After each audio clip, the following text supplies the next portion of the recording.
ಮಹಿಳೆಯರೇ, ನಿಮ್ಮ ಮನೆಗೆ ನೀವು ಮಾಡುವ ಈ ಕೆಲಸಗಳೇ ದಾರಿದ್ರ್ಯ. ಮಹಿಳೆಯರಲ್ಲಿ ಈ ರೀತಿ ಲಕ್ಷಣಗಳು ಕಂಡುಬಂದರೆ ಮನೆಯಲ್ಲಿ ದಾರಿದ್ರ್ಯ ಆವರಿಸುತ್ತದೆ. 1. ಸೋಮಾರಿತನ ಇರುವ ಮಹಿಳೆಯರು. ಮಹಿಳೆಯರ ಸೋಮಾರಿತನದಿಂದ ಮನೆಯ ಅಭಿವೃದ್ಧಿ ಆಗುವುದಿಲ್ಲ ಮತ್ತು ಯಶಸ್ಸು ಕೂಡ ಕಾಣುವುದಿಲ್ಲ. 2. ಮನೆಯನ್ನು ಸ್ವಚ್ಛವಾಗಿಟ್ಟುಕೊಳ್ಳದೆ ಇರುವುದು. ಹೌದು, ಇಂತಹ ಮಹಿಳೆಯರು ಮನೆಯನ್ನು ಯಾವಾಗಲೂ ಗಲೀಜಾಗಿ ಇಟ್ಟುಕೊಂಡಿರುತ್ತಾರೆ ಮತ್ತು ಮನೆಯಲ್ಲಿ ದೀಪಾರಾಧನೆ ಅಥವಾ ಪೂಜೆಯಾಗಲಿ ಪುನಸ್ಕಾರಗಳು ಮಾಡುವುದಿಲ್ಲ. 3. ಸ್ನಾನ ಮಾಡದೆ ಕೊಳಕಾಗಿರುವ ಮಹಿಳೆಯರು. ಈ ರೀತಿಯ ಮಹಿಳೆಯರು ದಿನವಿಡೀ ಸ್ನಾನ ಮಾಡದೆ ಹಾಗೆ ಇರುತ್ತಾರೆ. ಮಹಿಳೆಯರ ಮನೆ ಸ್ವಚ್ಛವಿಲ್ಲದಿದ್ದರೆ ಪಾಸಿಟಿವ್ ಎನರ್ಜಿ ಇರುವುದಿಲ್ಲ. 4. ಬೆಳಗ್ಗೆ ಸೂರ್ಯೋದಯ ಆದ ಮೇಲೆ ಎದ್ದೇಳುವ ಮಹಿಳೆಯರು.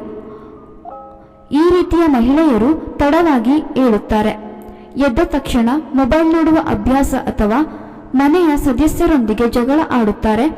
ಈ ತರಹ ಮಾಡುವುದರಿಂದ ಮನೆಯಲ್ಲಿ ದಾರಿದ್ರ್ಯ ಉಂಟಾಗುತ್ತದೆ. 5. ತಮ್ಮನ್ನು ತಾವೇ ಬೈದುಕೊಳ್ಳುವ ಮಹಿಳೆಯರು. ಈ ರೀತಿಯ ಮಹಿಳೆಯರು ತಮ್ಮ ಬಗ್ಗೆ ತಾವೇ ಒಳ್ಳೆಯ ಅಭಿಪ್ರಾಯ ಇಟ್ಟುಕೊಂಡಿರುವುದಿಲ್ಲ. ನಮ್ಮ ಹತ್ತಿರ ಏನೂ ಇಲ್ಲ, ನಾವು ದರಿದ್ರ, ನಮಗೆ ಬಡತನ ಇದೆ ಎಂದು ಅವರಷ್ಟಕ್ಕೆ ಅವರೇ ಅಂದುಕೊಳ್ಳುತ್ತಾರೆ. 6. ಯಾವಾಗಲೂ ಜಗಳ ಮಾಡುವ ಮಹಿಳೆಯರು. ಚಿಕ್ಕ ಚಿಕ್ಕ ವಿಷಯಕ್ಕೂ ಜಗಳವಾಡುತ್ತಿರುತ್ತಾರೆ. ಚಿಕ್ಕ ಚಿಕ್ಕ ವಿಷಯಕ್ಕೂ ಅಳುತ್ತಿರುತ್ತಾರೆ. ಹೀಗೆ ಮಾಡುವುದರಿಂದ ಮನೆಯಲ್ಲಿ ಶಾಂತಿ, ನೆಮ್ಮದಿ ಎಂದಿಗೂ ಇರುವುದಿಲ್ಲ. 7.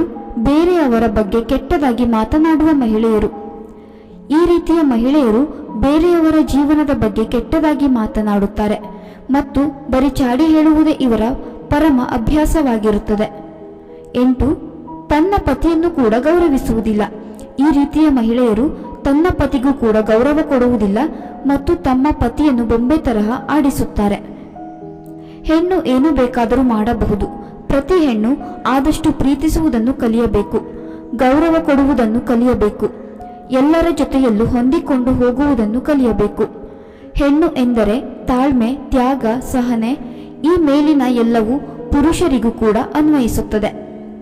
ಸ್ನೇಹಿತರೆ, ಈ ವಿಡಿಯೋ ಕೇವಲ ಕೆಟ್ಟ ಹ್ಯಾಬಿಟ್ಸ್ ಹೊಂದಿರುವ ಮಹಿಳೆಯರಿಗಾಗಿ ಮಾತ್ರ. ಈ ವಿಡಿಯೋ ಅವರಿಗೆ ಒಂದು ಸರಿಯಾದ ಮಾರ್ಗದಲ್ಲಿ ಸಂಚರಿಸುವ ಉದ್ದೇಶವಾಗಿದೆ. ಸ್ನೇಹಿತರೆ, ಈ ಮಾಹಿತಿ ಇಷ್ಟವಾಗಿದ್ದಲ್ಲಿ ದಯವಿಟ್ಟು ಈ ವಿಡಿಯೋಗೆ ಒಂದು ಲೈಕ್ ಮಾಡಿ, ಶೇರ್ ಮಾಡಿ. ಇದೇ ರೀತಿಯ ಹೆಚ್ಚಿನ ವಿಡಿಯೋಸ್ಗಳಿಗಾಗಿ ನಮ್ಮ ಚಾನಲ್ ಅನ್ನು ಸಬ್ಸ್ಕ್ರೈಬ್ ಮಾಡಿಕೊಳ್ಳಿ.